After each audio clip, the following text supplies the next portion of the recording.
ఈ రోజు నాకు చాలా సంతోషంగా ఉంది రూపా. పెంకీ జీవితం ఏమైపోతుందోనని భయపడ్డాను. తన జీవితాన్ని నువ్వు రాజు కాపాడారు. నువ్వు రాజు ఒక్కటి కావాలన్న ఆశ కూడా ఈ రోజుతో నెరవేరిపోతోంది. కానీ నాకు మాత్రం అంత హ్యాపీగా లేదు పిన్ని. పింకీ విషయంలో హ్యాపీగా ఉన్నా అమ్మా నాన్నలను కలపలేకపోయామన్న బాధ అలానే ఉంది పిన్ని. అమ్మా నాన్నల్ని కలపకుండా మేం కలవకూడదు అని ఎప్పుడో నిర్ణయించుకున్నాం పిన్ని. అలా అంటే ఎలా రాజు? నువ్వు రూపా కలుస్తారని కల్లో కూడా అనుకోలేదు, కానీ కలిశారు కదా. పింకీని ఆ జీవం నుండి కాపాడుకోలేవేమో అని భయపడ్డాం, కానీ కాపాడుకోగలిగాం కదా. అలాగే అన్నయ్య వదిన కలవాలని రాసిపెట్టుంటే ఎవ్వరూ ఆపలేరు రాజు. దానికోసం మీ ఇద్దరి జీవితాలు పాడు చేసుకోవటం కరెక్ట్ కాదు కదా రూపా. అది కాదు చిన్నయ్య గారు. రాజు, ఇకనైనా నన్ను చిన్నయ్య గారు అని పిలవడం మానేసి చిన్నమామయ్య గారు అని పిలువు. అమ్మో, అలా మాత్రం పిలవలేం చిన్నయ్య గారు. అన్నయ్య నిన్ను అల్లుడిగా యాక్సెప్ట్ చేశారు కదా రాజు. దేవుడు భక్తుడిని ఎంతగా చేరదీసినా భక్తుడు స్థానంలో ఉంటేనే చూడ్డానికి బాగుంటుంది చిన్నయ్య గారు.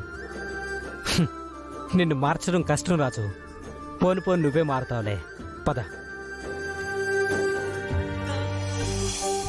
నా దిష్టే తగిలేలా ఉంది. ఇంకేమీ ఆలోచించకుండా రామ్మా, రా.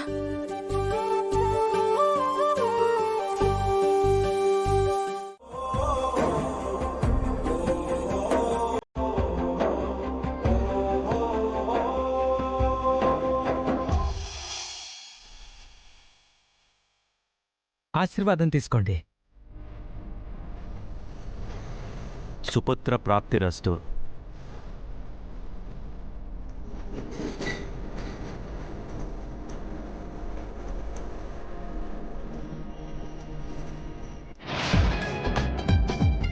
అక్కడ నువ్వు నిజంగానే ఆయిల్ వేసావా? వేశాను మమ్మీ, కావాలంటే రా చూపిస్తాను. రా. నిండు నూరేళ్లు సుఖ సంతోషాలతో చల్లగా ఉండండి రా. లగండమ్మా.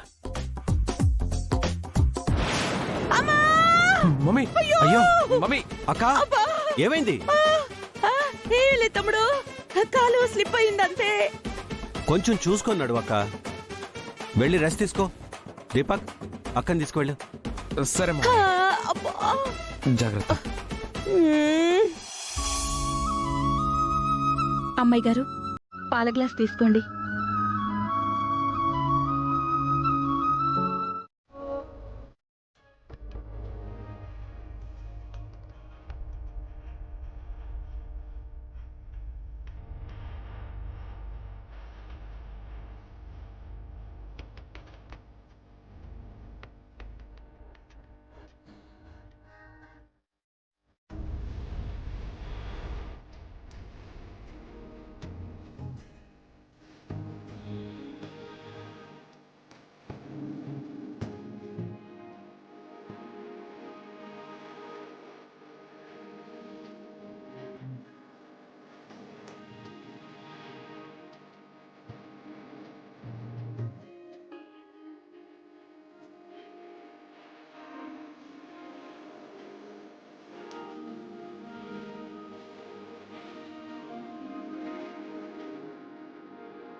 ఏంటి రాజు ఇది? అమ్మా నాన్నల్ని కలపాలని మనం అనుకుంటుంటే నాన్న మాత్రం మనల్ని కలపాలి అనుకుంటున్నారు.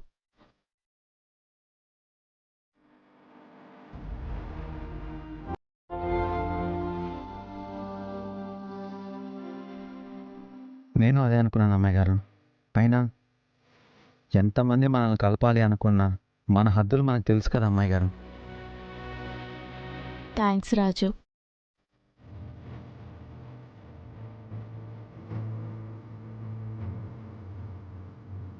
మన కోసం కష్టపడి రూమ్ సిద్ధం చేశారు. ఉదయం చూసేసరికి ఈ రూమ్ అంతా చిందరవందర అయిపోవాలి. అది చూసి మన మధ్య వాళ్ళు అనుకున్నవన్నీ జరిగిపోయాయని వాళ్ళు అనుకోవాలి.